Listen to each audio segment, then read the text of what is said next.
am joined, as always, by Ben Rasa. Ben, how you doing today? I'm good. Happy Friday. What's going on?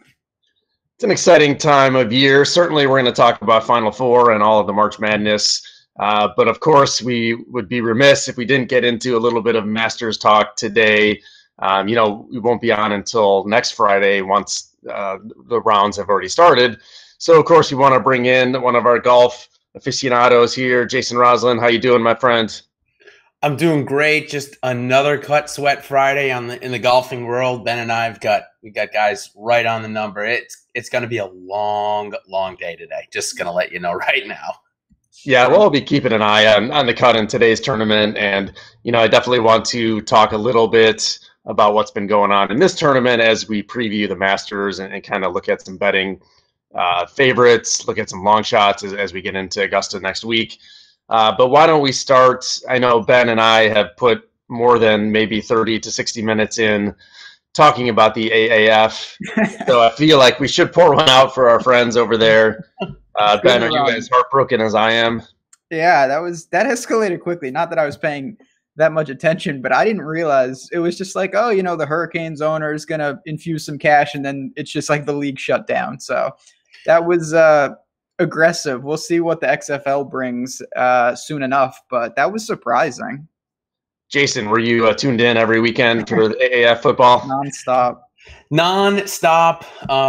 Yeah, no, I guess it is kind of sad. I will say on the defense of the AAF, if they had used it as a developmental league from the NFL and actually let some of these, I'll call them practice squad players or, some of the special teamers that only get to play on special teams, it might have been really good.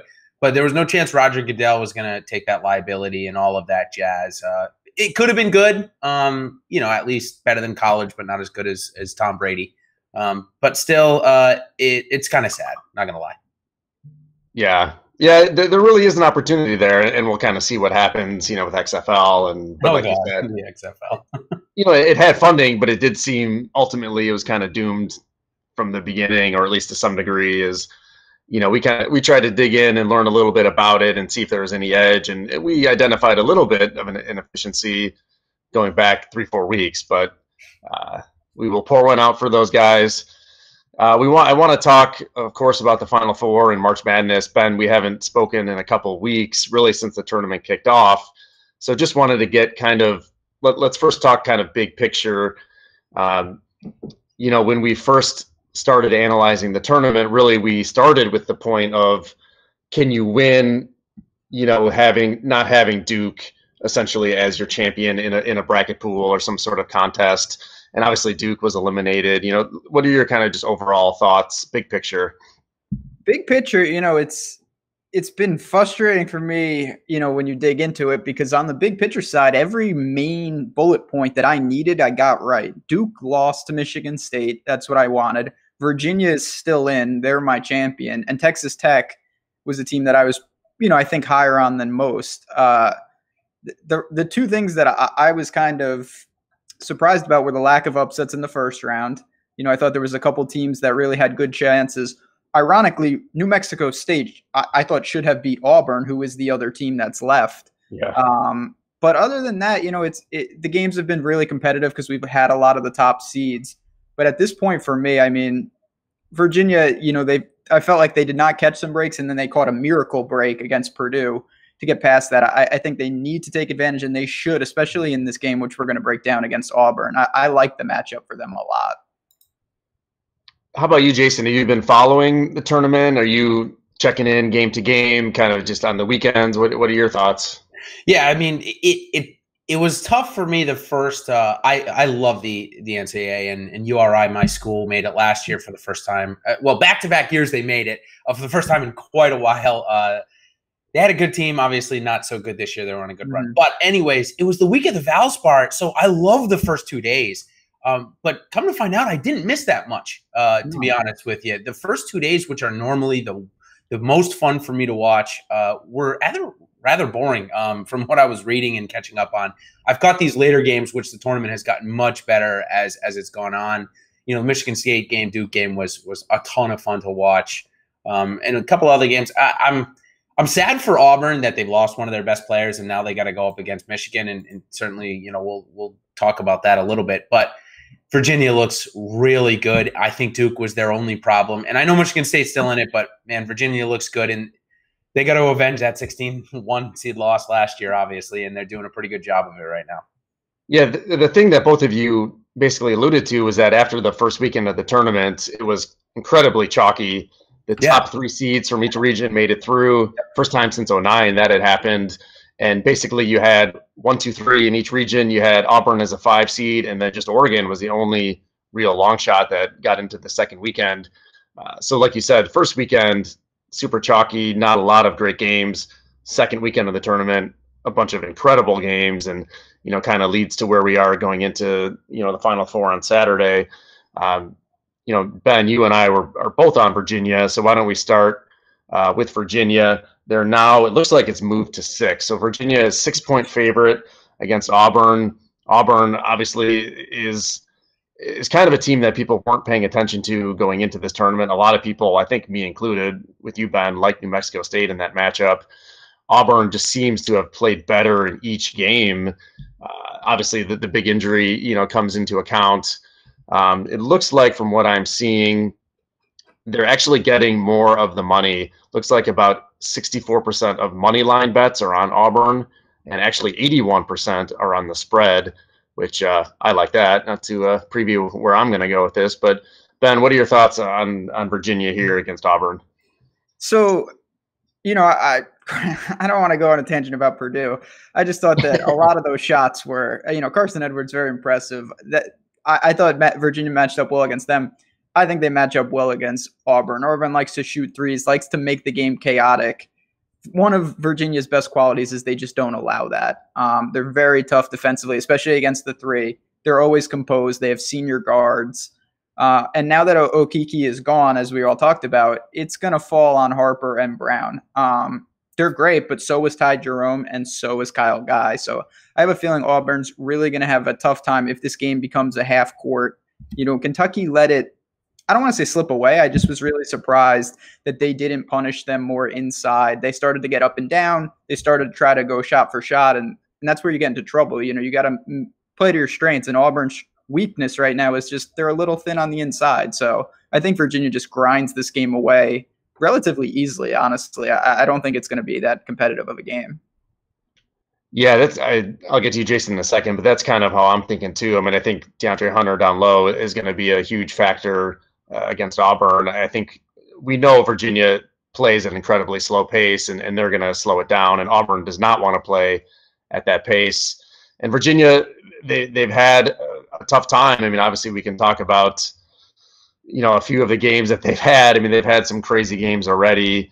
The Purdue game, not to get on tangent, Purdue-Tennessee, one of the most amazing games I've seen in a long time, but we don't need to talk about that. Stupid. What a dumb game. That hit a nerve. That never should have happened, but that's neither here nor there. Yeah. You and I were somehow aligned on that one too. It seems like we're similarly situated there. Jason, do you have any thoughts on this game? Do you like Virginia as the lone number 1 seed? Can they get kind of this redemption tour on to the championship game? Yeah, I'll talk just for a second about just a really quick tangent. It won't be long, I promise, about the NCAA and how I just think that some of the things that they do is just absolutely ludicrous. And this is one of them with Lawrence Guy. Not Lawrence Guy. Is that Kyle Guy? Yeah. Kyle Guy. That's probably actually his full name, right? Anyways, he's getting married soon, and he had a wedding registry, like all you and I had, and Ben, I know you have a girlfriend, you'll probably have someday. The NCAA made him take it down. Yeah, I saw that. It's ridiculous. Like, what? Are you kidding me?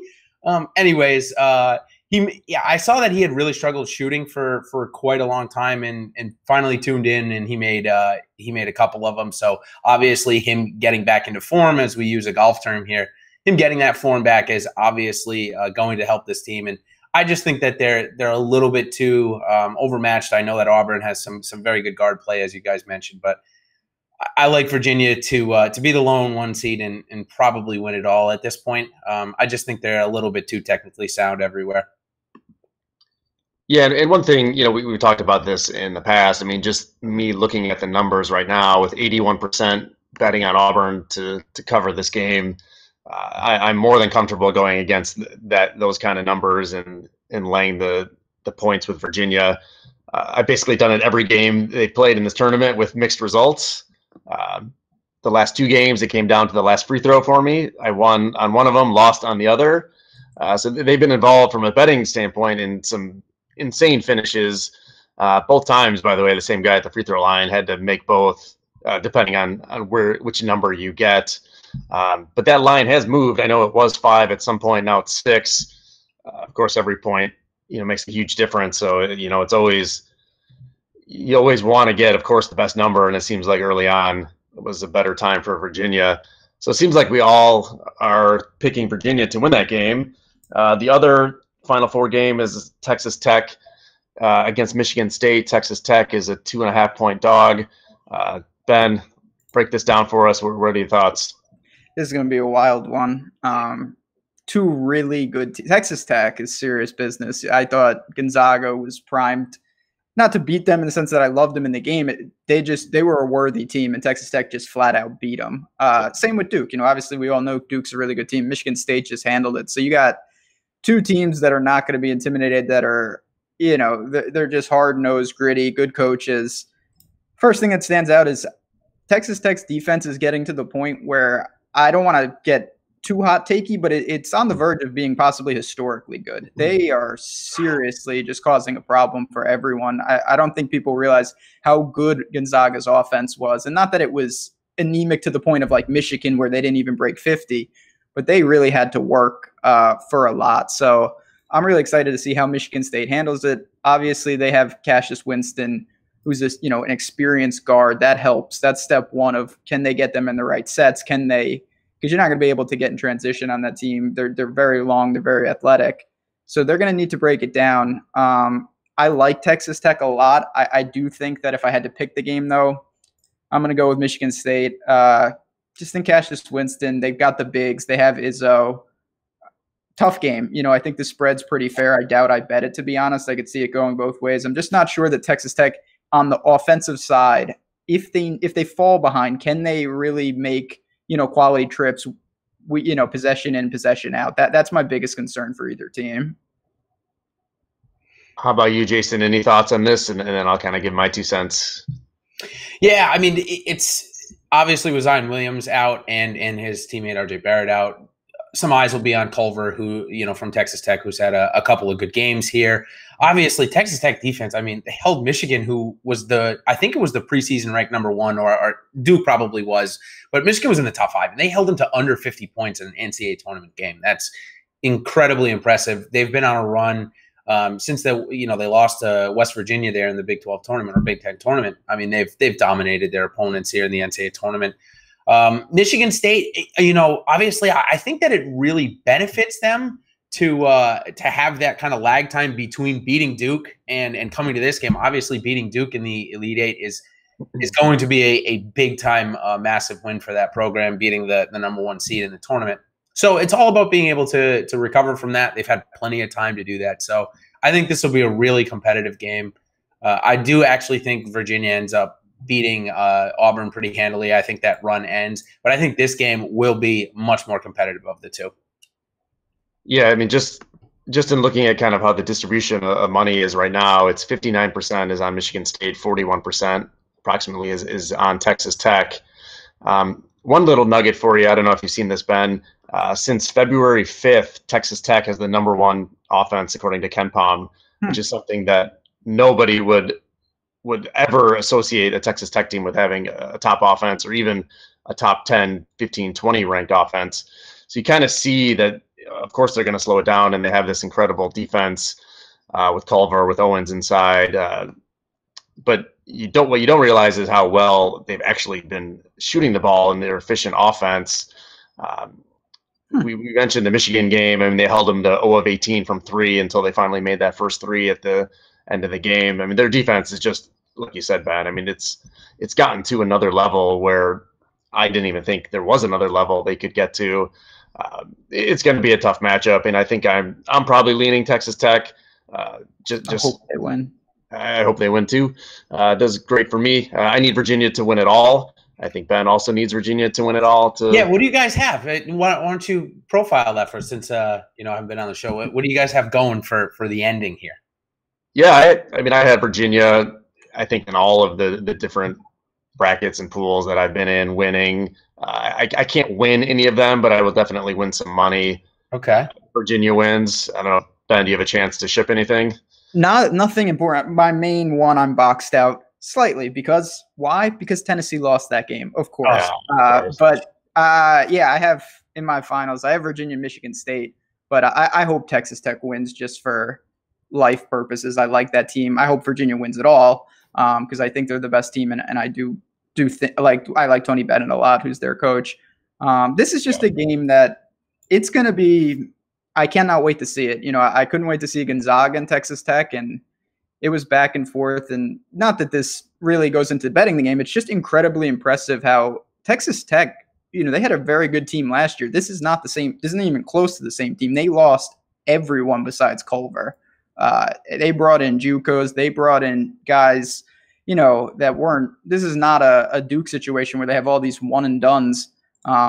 Chris Beard is unbelievable. Yeah. I cannot believe how good this team is based on the personnel they have, and it's just a testament to really, you know, how they play as a unit on defense. Yeah, he really is an underrated coach, and I think he will no longer be really underrated because people are starting to realize how great of a coach he is. And like you said, this team, they're not one and dones, and they've changed a lot from the season last year, and he's really done a good job kind of on the fly. Adjusting to his team, creating this incredible defense, and then kind of out of nowhere, somehow creating this efficient offense that seems to really be taking teams by storm. I saw, just real quickly here, some look-ahead numbers and just wanted to get your thoughts, Ben, real quickly. So Virginia wins. Virginia would be a 1-point favorite against Michigan State and a 3.5-point favorite against Tech. If Michigan State, well, I should say if Auburn wins, Auburn would be a dog against both teams. They would be a 4.5-point dog against Michigan State and a 2-point dog against Texas Tech. So Auburn not getting a lot of love kind of in the look-ahead market. Virginia only a 1-point favorite against Michigan State kind of jumped out to me. That seems like a little low for, and again, it's a look-ahead, and we don't know exactly what that number would be. But anything there jump out to you, Ben, of interest? You know, and again, this is more, like you said, this is a look ahead. But my first thoughts is that if Texas Tech beats Michigan State, I would favor them against either of the teams they play. I would take the points against Virginia, and I would, if then again, if Auburn beats Virginia, I don't know what's going on in the world. But I like Texas Tech in those games.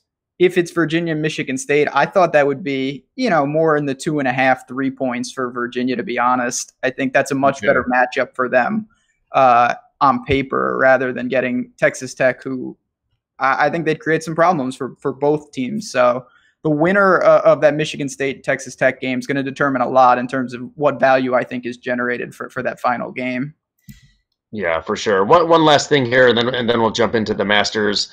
I don't know if you guys have seen, but it's kind of been over like Twitter and the news. A couple people have.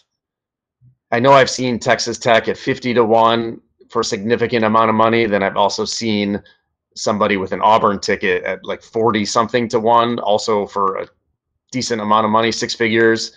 This kind of goes to general, you know, theory. Yeah, I know Ben has talked about this before, but are you hedging? And Jason will ask you too. If you had those tickets, what are you doing with it?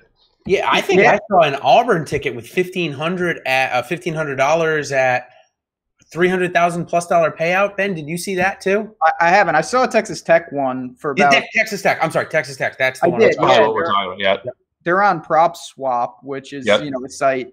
I heard they're offering about 65-ish to unload that. I'm not sure I'd do that. Would you buy it for $65,000? No, I wouldn't do that either.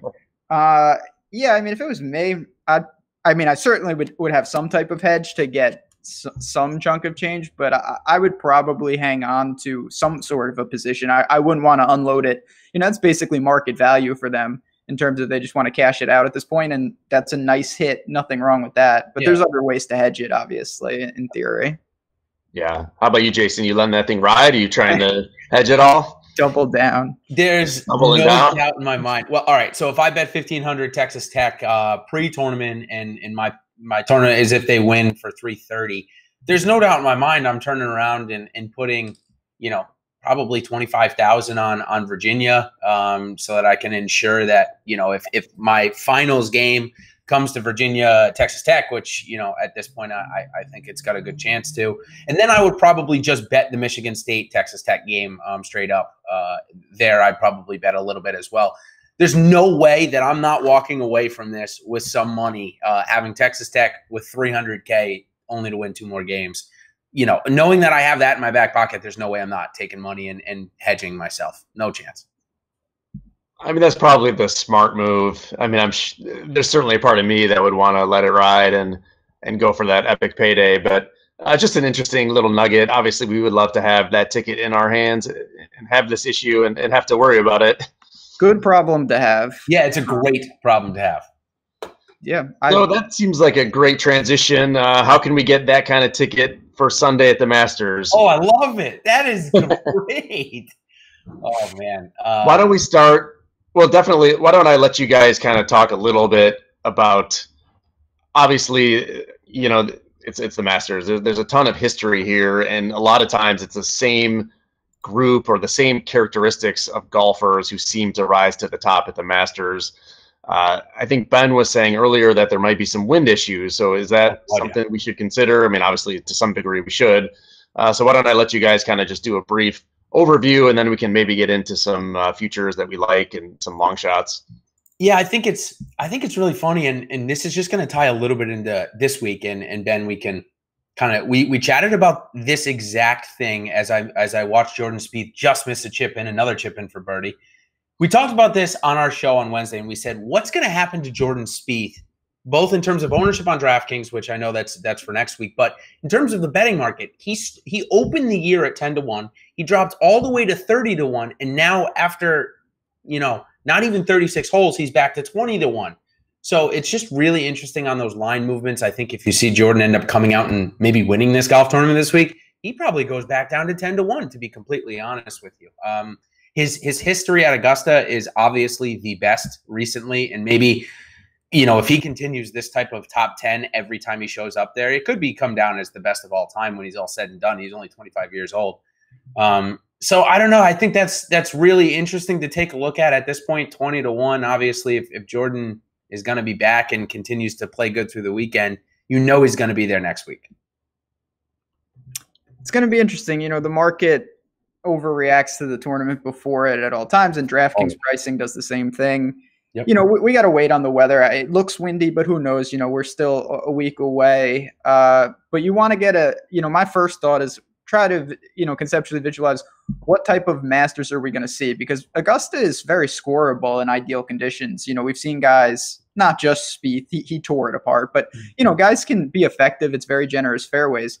We've also seen, Zach Johnson comes to mind. Will it win in really ugly, windy, rainy conditions? And that's a different skill set. So, some of these top names, what I'm going to try to do is say, okay, who really gets the biggest bump if it's horrible weather? Who gets the biggest drop if it's horrible weather, and vice versa? So, Rory, to me, if everything is ideal, I think he's the man to beat. That's not a hot take at all. He's playing incredible. But if it's horrible conditions, I think in terms of the superstars, he's actually one of the people that affects the most. I don't love him in a grinded out, 3 under par is going to be the winning score type of tournament.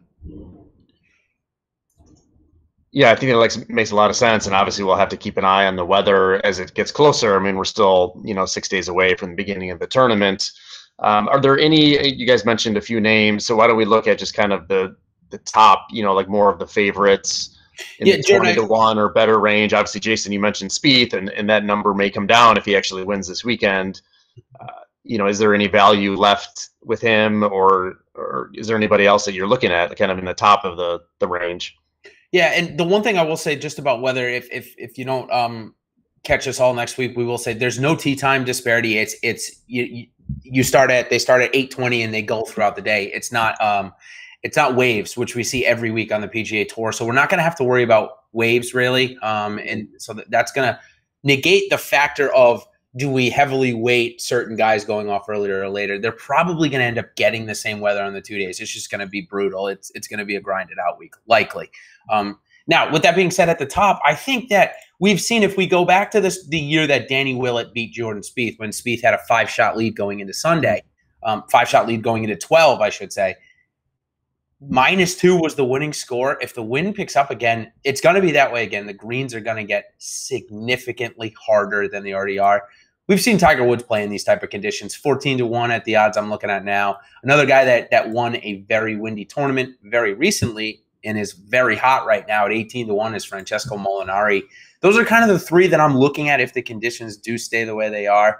18-1 is not great odds for somebody like Molinari, who, has really been, was doing nothing before the Arnold Palmer Invitational, and Ben and I talked about that a lot. So at the top, I'm going to be honest, I don't love any of the odds. I think when they first came out, Rory McIlroy at 7-1, I'm not interested there at this point. I think you can get certainly better odds in tournament than 7-1.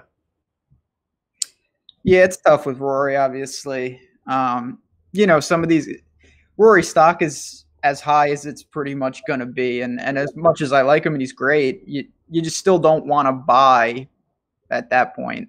The time to grab him was, maybe at the beginning of this year or earlier, before he winning the Players is certainly not going to lower those odds. For me, I think the weather, it opens the door for more players. I don't want to say it's gimmicky, but at the same time, it creates just elements that you see weird stuff happen. So I think the weirder and the windier it is, I'm more apt to take a stab with someone. Mark Leishman comes to mind for me, like 50-1-ish. An Australian guy, can play in tough conditions, can play in the wind. Certainly has had his chances over the years. And then even, Justin Rose is the guy that I like regardless of conditions. I think he's best suited to deal with anything. Just always seems to have a pretty good keel of what he needs to do. Doesn't panic if he starts slow, has that ability. And certainly in tough, windy conditions, that's not going to be a problem for him. So that's what I'm going to anticipate. But again, I think it's just important to have different game plans based on what we see as we get closer. Yeah, that's an important distinction there. I've been looking at Rahm. I mean, obviously he's one of the favorites, and he's coming in with pretty good form. And, he finished 4th in the Masters last year, kind of had a blow up towards the end of the tournament, going for a par 5, and ended up kind of screwing himself there. So maybe that's a learning moment for him. But again, not a lot of value. I mean, I think people like betting golf futures because they can get, pretty good odds, and all of a sudden you could have, a 30, 40, 50-1 or higher ticket in your hand with the chance, on the weekend. Before we get into maybe a little bit more of that range, Jason, why don't you talk real quick just about all the content that we're going to have on the site? I know we're going to have a ton of video and written content. You already produce a ton, but I think we're going to have even more for this Masters week. And I know we have a special on the site now where it's $5 for a weekly subscription. So why don't you talk a little bit about what we have on the site and how people can take advantage of everything for this huge Masters week? Yeah, so yesterday I started a video series where I'm going to cover every single player in the field, and what I'm giving there is just some very high-level information. I'm giving where they're from, if they've ever played in the Masters tournament, what they've been doing recently in their recent form. So just some high-level stuff just to kind of get to know every player in the field. I think it's important to try and find those guys. Bryson DeChambeau a couple of years ago, and he's an amateur, ended up coming in the top 10, could have won somebody $1 million on DraftKings, and certainly on the betting odds, on the top 10 betting odds, some really good value. So like to know everybody. And then what we're going to do is we're parlaying that, to use a betting term, into an article series where we're going to put all the information that I talk about, and then we're going to add in, I'm going to put in the DFS side, and Ben is going to put in the betting side. Just a quick 2, 3, 4 sentence blurb on, how we can find value in each of these guys. Just a quick blurb. Obviously, we're not going to love all of them come Masters time, but we're going to give you an option that if you do like this guy, or you want to bet on this guy, or you want to play him on daily fantasy, we're going to give you the choices to do so. So that'll be over the next 6 days. We'll be putting out about 10 to 15 a day. And then, of course, we're going to have all of our regular content that Ben and I do, where we go into in-depth plays. And, again, we're playing for $1 million this week on DraftKings. So those plays that Ben and I talk about are going to be more pivotal this week than any other. So again, Jordan, great point in bringing up. It's $5 for this week. It's great value with all that we're going to be putting out. So certainly take advantage of that. Yeah, awesome. Obviously, a huge week ahead. DraftKings has the $1 million tournament again. Sports betting, huge week. So we're obviously all excited about, diving in really deep here with the Masters. So why don't we look, is there anybody kind of on the board, I don't know, between like 30 and 60, kind of this middle tier of players who's jumping out to you guys? Anybody, Ben, that you see? I did mention Leishman. He's a little lower, but Jason Day is a guy that, he's not getting a ton of love because he has the back issue. He's withdrawn. He's burnt some people. And it's a very interesting situation. We're obviously going to dig into this in depth. But, I consider him one of the best scramblers in the world. And if you look at his stats over, a pretty recent form, that's the one area where he's actually struggling. Everything else is fine. He's just not doing what he does best. So that's something I think will be corrected. And if it does, at a course like Augusta, with all the undulation, with all the creativity needed around the greens, he's a guy, he's 28-1. I don't mind that at all. And, there are some guys, and we're going to talk about this in the betting series, to win the tournament, it's a big ask, but maybe a top 10 bet, maybe a top of, they have it by country. So if you like, I don't want to say Noren because I don't like him, but say top Swede, something like that. They have options of where we can create some value, and you have a little more room where the guy doesn't have to actually win the tournament. How about you, Jason?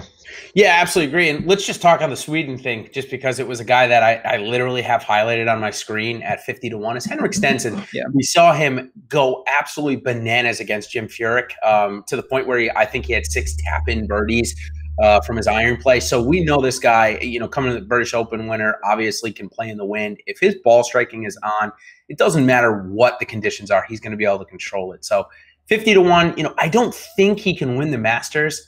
But he's won a major before, so we can't write him off in that regard. Another guy that's playing great right now, but has self-excluded himself from winning. So that's, I guess, what self-excluded would be. Sorry.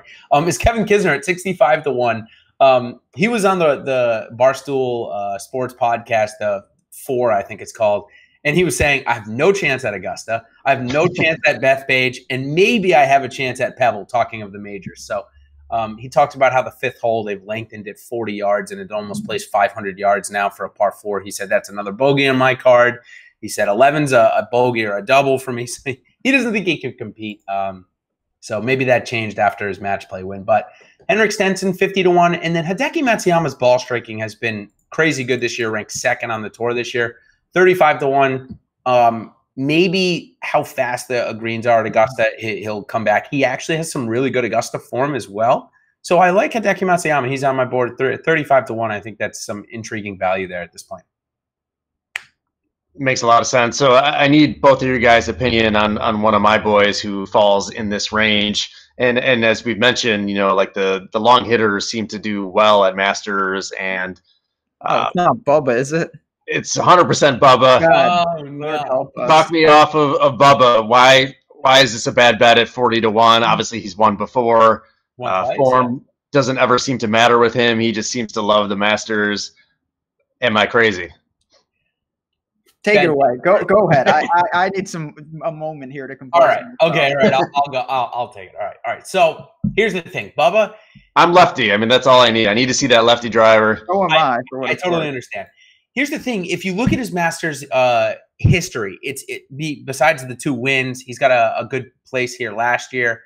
His game does seem to be informed. The thing about Bubba is, like, when he doesn't like a golf course, he gets such a bad attitude, and that's probably why Ben has a lot of a little bit of angst towards him, and why I do. I mean, last week he comes out and publicly says, "I hate the golf course, I hate the event, and I'm the defending champion."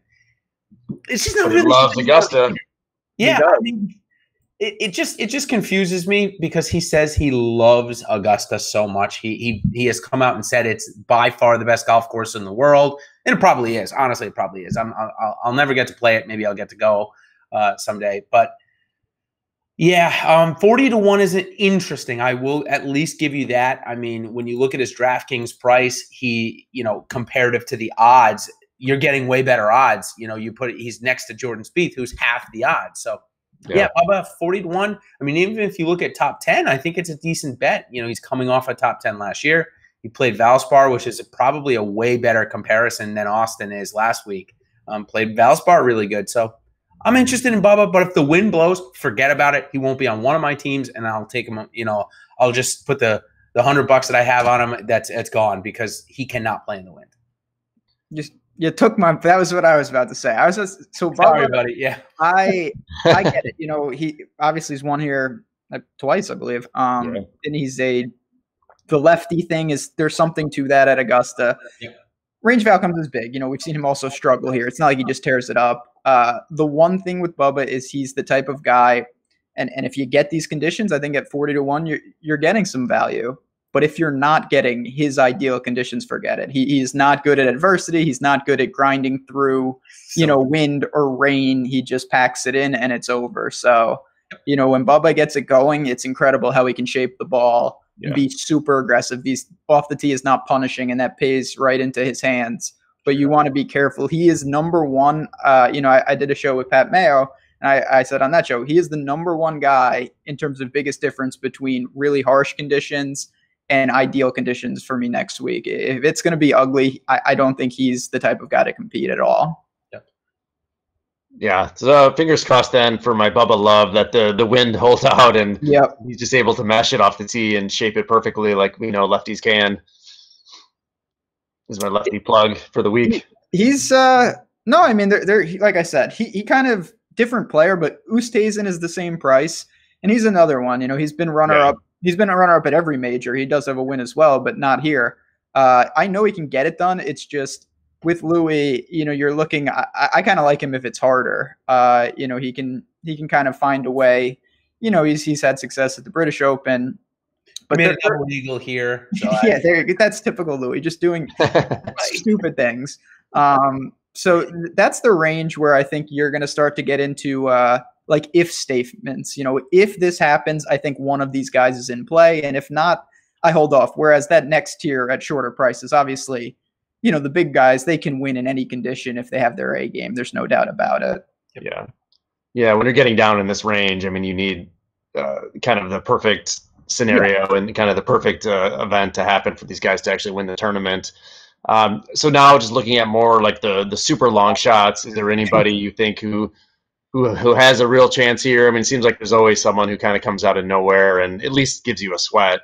Anybody in like the crazy long shot range, Ben? You know, I think it's a fine line between like, you know, taking someone just to take who's like ridiculous. I don't want to go that aggressive, but I'll say someone like, you know, Ian Poulter or even, you know, let's see who I got here. Brandon Grace. They're about 150-1. And I'm talking in horrible conditions, you know, that again, grind it out, nasty, and you know, Grace with a low ball flight. Poulter obviously can get it going. He's played well. That's someone I think there's a small window for, but what I like to do with guys like that, you know, again, top South African, top European for Poulter, you're going to get a nice payday. It's not of course, 150-1, but there's a lot more, you know, if he comes in sixth, you're going to get paid off probably. Whereas winning the tournament is such a tough ask with all the top players in attendance. Yeah. Yeah. How about you, Jason? Yeah, I'll say 4 names in the 70 to 80-1 range. Again, I don't think these guys can win, but they have shown ability in big tournaments to at least be there. Patrick Cantlay is not really set up for this golf course. I like him more at PGA Championship venues. Bethpage Black, I will love Patrick Cantlay this year. Gary Woodland is at 80-1. We've seen Gary Woodland play okay here at Augusta. We know that the ball striking has returned over the last year and a half. I mean, almost to elite levels. And then, of course, Ian Poulter shows how much he loves this golf course. He says it. Got in last year because of the win at the Houston Open. So we don't have to worry about this year. 80-1 is interesting. And then Webb Simpson, you know, we won the Players. And if it gets really windy, that's a guy that 80-1 maybe. It's still a little short, 80-1. I know he won the Players just last year, but he's not in great form. And then, honestly, what I would probably do at this point is I would turn to top 20 and top 10 odds with the rest of these guys.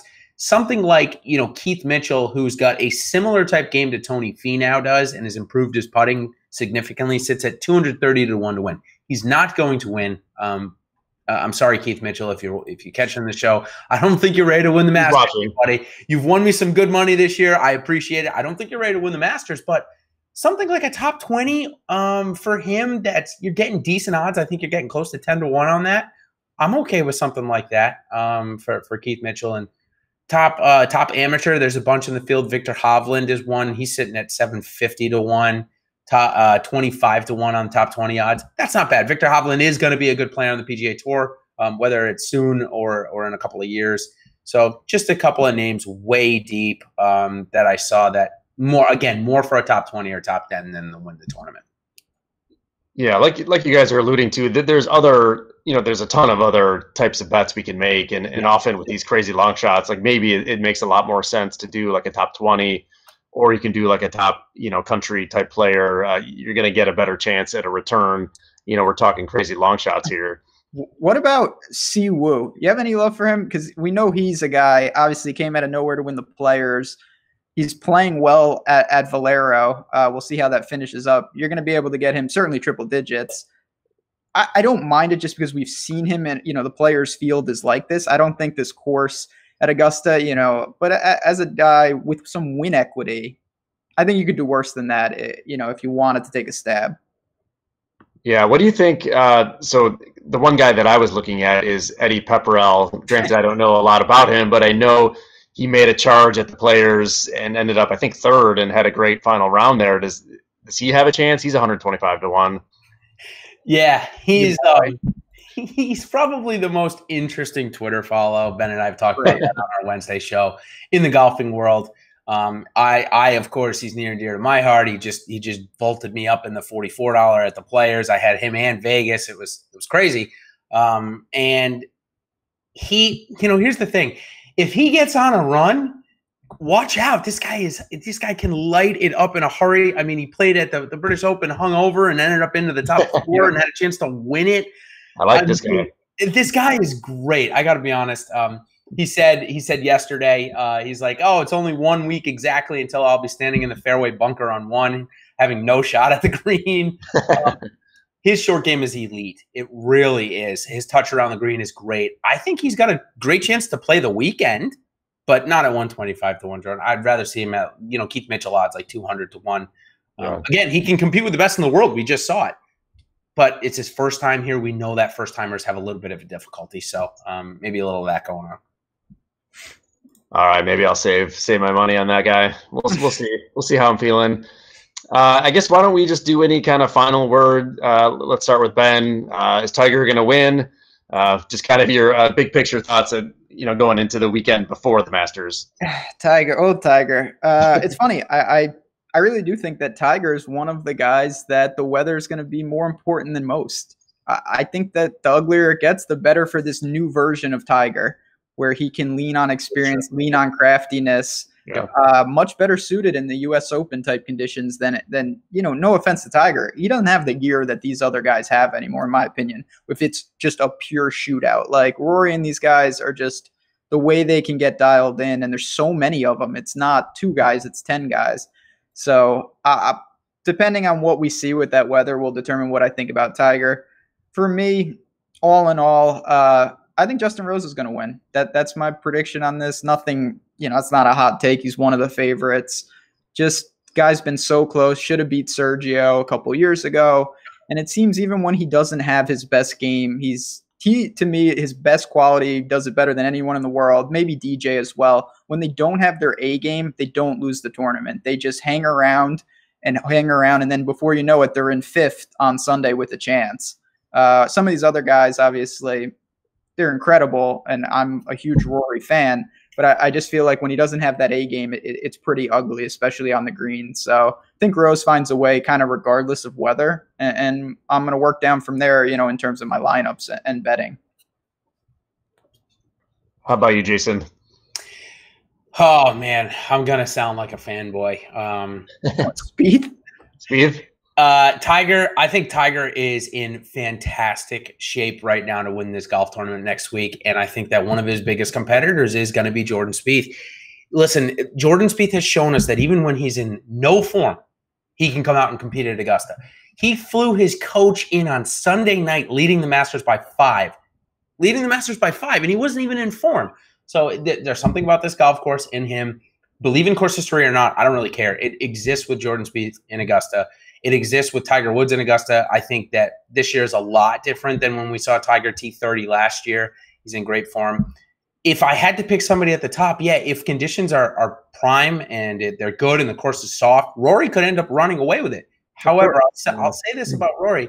He got the putting yips against Tiger. I mean, it went back to him missing everything left, everything. So something to be cognizant about Rory. Obviously, if you can catch a good number after he misses a couple opening putts, maybe jump on it. But again, 7-1 is going to be really tough for me to go. I'm going to go to Tiger at 18. I'm going to go to Jordan at 20. And then I'll probably take a few stabs at the 50-1 area. Awesome, guys. Well, there's nothing more exciting than kind of this week leading into the Masters. As we referenced before, with the coupon code MASTERS, you can get 1 week of all of our PGA content for $4.95, which is an incredible deal. And we already outlined kind of the additional content that's going to be included. A lot of video content as well we're producing, and just really excited, of course, for the Final Four this weekend and then going into the Masters next weekend. Any last thoughts, boys? How are we feeling? Golf this weekend, and then we can get out of here. Yeah, we'll see. Gonna need Ryan Palmer just got close to you, but yeah, I know he's Troy Mullins has got under for you. So it's gonna be Fertelli tees off last, which is gonna make for a long day for me because he's the most important guy I got. And then it's the same story every week. It's like everything's going good, and then Kokrak makes like a hole in one or an albatross or something insane. We'll see. He's going to make a 6. I don't know if you need him, but he's Bud Cauley. Yeah, that's not good. You see, these are the type of things not ideal, but it's going to be a fun week. Obviously, as we always say, get in Slack, get behind the paywall. We'll be talking a bunch about this week and next week, all week. I cannot wait. For sure. Jason, any last thoughts? We'll get out of here. Nope. He nailed it from my side. All right. Well, enjoy the weekend. Good luck, everybody. And we will come to you next week, 1 day already into the Masters tournament. So excited for that. I'll see you guys. Take care.